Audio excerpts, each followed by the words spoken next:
Please. હવે હું લાલજીભાઈ ફરીથી ઊભા કરીશ. લાલજીભાઈ મને આજે બહુ ટાઈમ થઈ ગયો હતો, 6-12 મહિના થઈ ગયા મારી ઓફિસ ધોળકા મળવા આવ્યા હતા. ત્યારે એમને બહુ આનંદ થયો હતો, પણ ઘરે આવીને પછી ઠંડા થઈ ગયા. પાછો હું 2-4 મહિના પહેલા હમણાં આવ્યો હતો અહીંયા મીટિંગ કરવા માટે કે ભાઈ બોટાદ કેમ નહીં ચાલતું. તો મેં મીટિંગ કરી 3 મહિના પહેલા. ત્યારે લાલજીભાઈને કીધું કે લાલજીભાઈ તમારી લોકો વેલ્યુ કરે છે, અને માર્કેટની અંદર જે વેલ્યુએબલ પર્સન હોય ને એ સોસાયટીની અંદર કંઈ બી કરવું હોય ને તો એ ઝડપી કરી શકે છે. તો પ્લીઝ તમે તમારા પૈસા જ નહીં જરૂર કે મારા પૈસા જ નહીં જરૂર, તો ના જરૂર હોય તમારા માટે ના કરો, કોક માટે કરો. તો બીજાને જરૂર છે તો બીજાને એજન્ટ બનાવો. બીજાને એજન્ટ બનાવ્યા તો એનો દર મહિને આવક ચાલુ થઈ. હવે બીજાને બ્રાન્ચ મેનેજર બનાવ્યા તો એની આવક ચાલુ થશે. તો એ સેવા થઈ ને. તો લાલજીભાઈ ને આ વસ્તુ મને કે મારે પૈસા જ નહીં જોયું, વધારે હોય મને આપી દો. લાલજીભાઈ 2 મિનિટ તમે. હું મારે 15 મહિના થયા. મને સુનિલભાઈએ કીધું કે દાદા આમાં કામ કરો ને. મેં કીધું મને રહેવા દેની બાબતમાં 1 મહિના સુધી મને એને ટોર્ચર કરી કર્યો. પછી બપોરે 12 વાગે આવ્યો. 12 વાગે આવીને મને કે શું કર્યું તમે, શું વિચાર્યું? મારો છોકરો હમણાં ઊભો હતો, મારો દીકરો છે નરેન્દ્ર. એને મેં કીધું આપણે 2 બાપ દીકરો જમતા. સુનિલે કીધું તું જમતો આવે એટલે મેં તઈને જમવા ગયા. નરેન્દ્ર કીધું ગાડી કાઢે ધોળકા દોડ. મારી ગાડી ધોળકા ગયા. સાહેબને મળ્યા, બેઠા. સાહેબને બધી વાત કરી. મને લાગ્યું નહીં કોઈ પ્રોબ્લેમ જેવું છે નહીં. પછી હું આવ્યો. આવીને પણ હું ન્યૂઝનું કામ કરતો હતો એ વખતે. સમાચારમાં મને એટલા બધા માણસો ઓલા પણ બોલે ફ્રી જ નહોતો. પછી પાછા 1 વર્ષ ઈ ગયું સારા રહેલા ગીતાબેનના ઘરે બેઠા હતા. ગીતાબેનના ઘરે મને કે તમે શું છો, તમારી તાકાત શું છે, એ તમે તમારી તાકાતનો ઉપયોગ કરી કામ ચાલુ કરો. એટલે મેં કામ ચાલુ કર્યું અને ગીતાબેન કે બસ તમારો હેઠું બેસવાનું નથી. મેં મારી ગાડી 2.5 મહિનામાં 2.5-3 મહિનામાં 4,500 કિલોમીટર ગાડી ફેરી. અને મારી 2.5 મહિનામાં મારી બ્રાન્ચ થઈ. જો કે બ્રાન્ચની તારીખ આવ્યા પછી તો પછી 1 રૂપિયાનું કામ કર્યું નથી. બ્રાન્ચની રાહ જોતા હતા બ્રાન્ચ થઈ જાય પછી હવે ચાલુ થવું.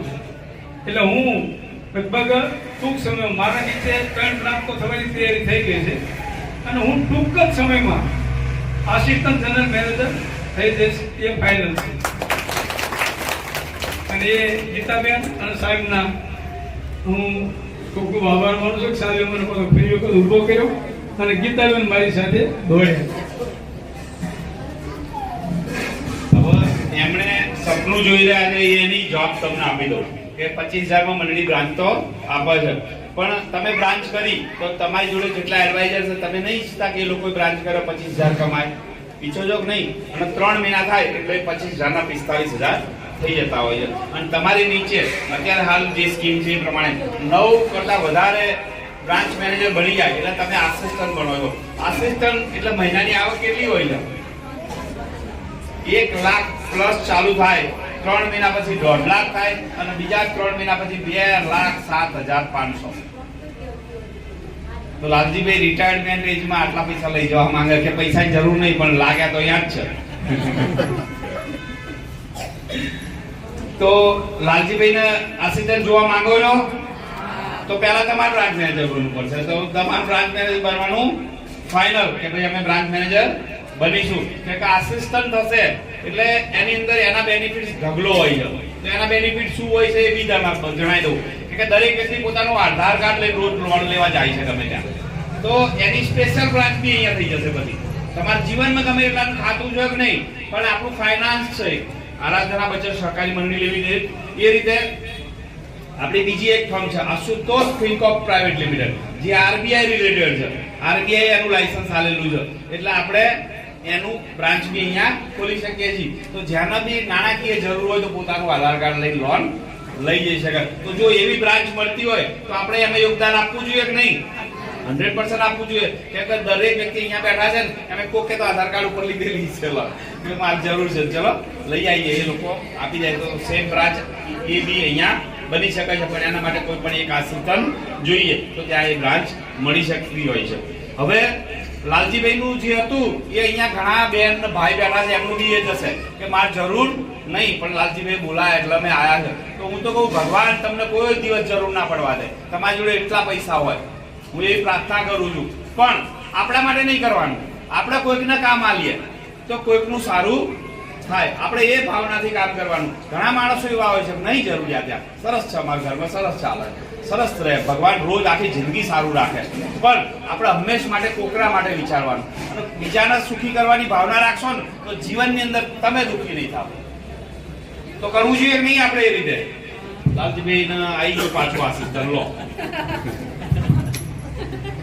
અત્યારે મારી નીચે અને એની નીચે કુલ 53 એડવાઇઝર કામ કરે છે. ઓહો, હું 5 અટકી ગયો છું, 5 ઉપર તો ગયો જ નહીં, હમણાં 53 પહોંચી ગયા છે. લાલજીભાઈના ફેમિલીમાંથી કોઈ બી બેન ભાઈ પ્લીઝ આવશે એક મિનિટ અહીંયા. લાલજીભાઈ ફેમિલીમાંથી પ્લીઝ બેન આવો.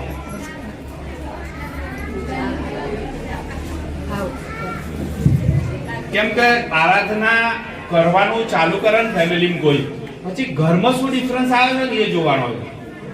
કે માણસના વ્યવહારમાં ફરક પડ્યો છે, બોલચાલમાં ફરક પડ્યો છે, નાણાકીય વ્યવસ્થામાં ફરક પડ્યો, ઘણા બધા ડિફરન્સ આવે છે. કેમ કે તમે આપણે ઘરમાં રહીએ ને તો ગમે તે કપડાં પહેરીએ છીએ, ગમે એમ બોલીએ છીએ, પણ જ્યારે ઓફિશિયલી વર્ક ચાલુ કરીએ તો એ વર્ડ આપણે નથી વાપરી શકતા, બહુ ધ્યાન રાખવું પડે છે. એ ઘણા બધા સુધારા ફેમિલીમાં આવે છે. નાણાકીય આ લેવાનું છે તો લેશું આવતા મહિને, બધા ઘરમાં આજકાલ તો આવતો મહિનો આવતો જ નહીં, આવતો જ આવે. તો લાલજીભાઈના ઘરમાં એમણે કામ ચાલુ કર્યું તો છેલ્લા થોડા ટાઈમમાં શું ડિફરન્સ આવ્યો બેન જોડેથી સાંભળીએ આપણે. બોલો કઈ બી બેન, કઈ બી એમાંનામાં શું ફરક પડ્યો એ કહો.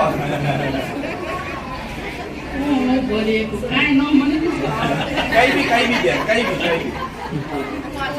આટલી આવક ચાલુ થઈ, આટલું લાગેલા રહી મજા આવે. હાલો એટલે અમે તો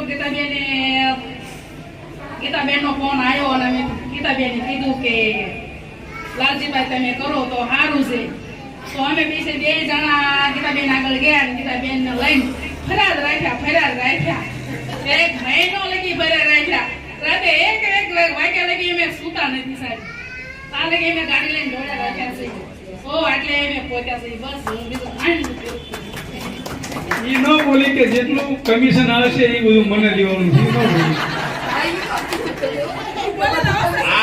આ બંધ દરવાજે નક્કી થયેલું હોય ને, ગવર્મેન્ટે નક્કી કરેલું હોય ને.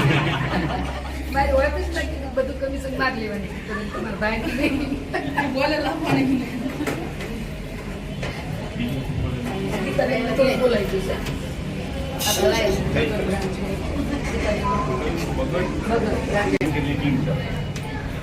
જય ભીમ બધાયને. મારું નામ મકવાણા ગીતાબેન છે. હું હાલ અત્યારે બગડ બ્રાન્ચ મેનેજર છું. અત્યારે મારી આવક 25,000 છે. તો હું અત્યારે આપણે આ ઉંમરે ક્યાં કમાવા જાય બહેનો, બરોબર? તો મને આ કમાવાની તક મળી એનો હું આભાર નવરજી ઝાલાનો માનું છું. અને ખૂબ ખૂબ આભાર ગીતાબેન તમારો. બસ સાહેબ બીજું જાદુ નહીં કરે. જાજુ બોલશો નહીં, પણ જાજા પૈસા મળશે તો લેશો નહીં. કોણ છો કે લાલજીભાઈ કે પૈસા જરૂર નહીં, પણ 2 લાખ ને 7,000 વાળું પકડીને બેઠા છે. હું એ પૂરું કરી નાખું જલ્દી કે.